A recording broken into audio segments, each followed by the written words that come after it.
1919년 3.1운동은 식민지배에 대한 항거이자 땅을 빼앗고 살림살이를 짓밟는 부당한 권력에 대한 저항이었습니다. 평안북도 운정면의 주민들은 면사무소를 접수해서 20일 동안 자치행정을 시행하기도 했습니다. 지금 우리는 100년 전보다 자치를 잘하고 있을까요? 전라남도 완도군의 황금전복 2억 3천만 원의 예산이 들었습니다. 전라남도 한평군의 황금박쥐 90억 원의 예산이 들었습니다. 인천광역시의 월미은하레일 1,000억 원 가까이 예산을 썼지만 부실로 운행도 못하다 10년 만에 월미 바다 열차로 부활했지만 수익은 미지수입니다. 2017년 국정감사 때 밝혀진 바에 따르면 예측 통행량을 부풀려 만들어진 도로에서 2조 원 이상의 손실이 발생했습니다. 인간 중심의 환경친화적 대중교통 시스템을 만든다던 의정부 경전철 2017년에 한번 파산했고 지금도 잦은 고장과 요금 인상으로 유명합니다. 초기 사업자는 의정부시를 상대로 2천억 원의 소송을 진행 중입니다. 우리 지방자치단체는 건강할까요? 만약 자기 돈이라면 이렇게 주먹구구식으로 예산이 집행될까요? 정말 좋은 제안이신데 저희가 예산이 없어요. 공무원들에게 곧잘 듣는 말입니다. 정말 그럴까요? 전국 지방자치단체가 매년 결산을 보고 남은 잉여금 규모를 나타낸 그래프입니다. 보시다시피 매년 잉여금이 늘어나고 있습니다. 2017년 기준 77조 8천억 원을 넘습니다. 가장 많은 잉여금을 남긴 곳은 경기도 19조 8천억 원이 남았습니다. 전국 광역자치단체 중 잉여금이 없는 곳이 없습니다. 광역시도, 시군, 자치단체 모든 곳에서 잉여금이 남습니다.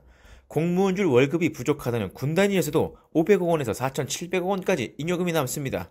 물론 예산을 쓰다 보면 불가피하게 잉여금이 남을 수 있습니다. 하지만 이를 줄이려는 노력을 해야겠죠. 가장 기본적인 것부터 하면 됩니다. 결산에 맞춰서 예산을 세우고 주민들이 지방자치단체의 사업을 평가하도록 만들면 됩니다. 지방자치단체의 결산은 지방의회의 승인을 받아 확정되는데 문제는 지방의회가 제 역할을 못하면서 형식적인 결산 승인이 이루어진다는 점입니다. 지방의회가 제대로 결산을 한다면 지금처럼 방만한 예산 편성, 주민 의사를 무시한 예산 편성이 이루어지기 어렵습니다. 결산서가 홈페이지에 공개되어 있지만 찾아서 볼 주민들은 거의 없습니다. 주민참여 결산 토론회는 지방자치단체가 지난 한 해 사업의 성과와 실패를 주민들의 눈높이에서 쉽게 설명하고 주민들의 의견을 듣는 공론화 과정입니다. 주민들이 지방자치단체의 결산을 확인해서 얼마나 돈이 남는지, 어떤 사업에 실패하거나 다음 해로 이월되었는지를 확인하고 토론해서 이를 반영하면 예산 낭비는 줄어들 겁니다. 7월에 주민참여 결산 토론회를 열어 지난해 결산을 설명하고 그에 준해 올해 예산 편성의 방향을 잡도록 하면 지금의 재정 운영 절차와도 일치할 수 있습니다. 토론회를 의무화하면 주민들의 참여와 감시로 지방자치단체와 지방의회 모두를 바로 세울 겁니다.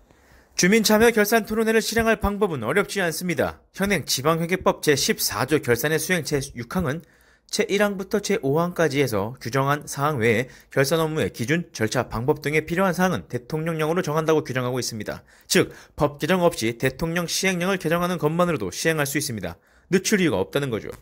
농촌에서는 지방자치단체가 가장 큰 기업이라고 말합니다. 1년에 몇천억 원을 쓰는 곳이니까요. 하지만 주민들은 그 실감을 느낄 수 없습니다. 돈은 사람에게 오지 않고 건물이나 시설로만 가니까요. 주민참여 결산 토론회는 이런 관행을 바꿀 겁니다. 주민참여 결산 토론회는 평가에 기초한 설계, 참여를 통한 공론장 활성화, 협치와 자치를 지향합니다. 그것이 3.1운동의 정신을 되살리는 길이라 생각합니다. 감사합니다.